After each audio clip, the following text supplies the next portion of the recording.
Just before World War I, two German and a French expressionist artist formed a brief but intense friendship. Now an exhibition in Hanover traces how they inspired each other's works.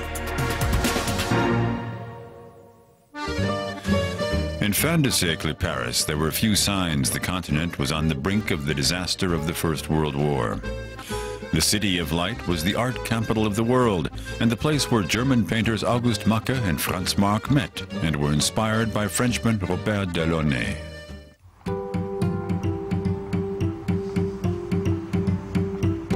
Between 1910 and 1914, the three European artists worked closely together. Now, for the first time, their works are being shown together in an exhibition at Hanover's Sprengel Museum. The show is called The Beauty of a Fragile World.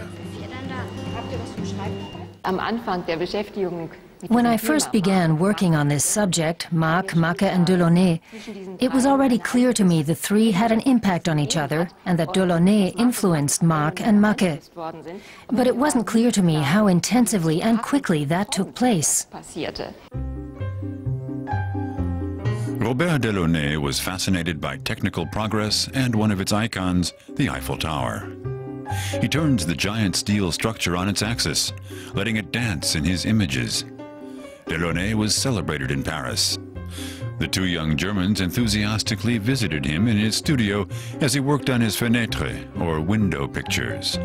The fragmented images appear as if they've been seen through window panes that work like prisms. Franz was impressed.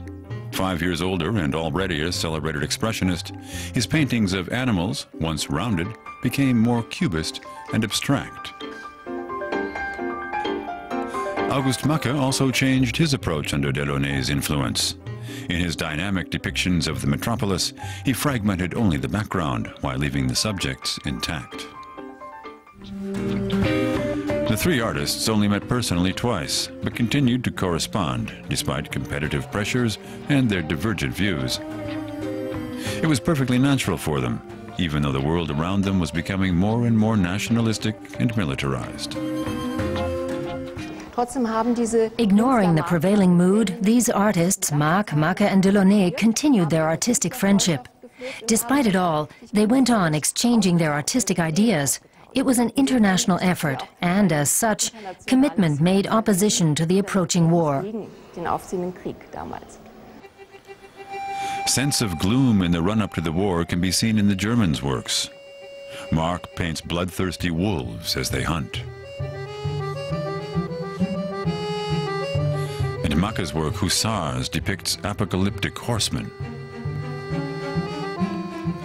One of his last works is called Mobilization.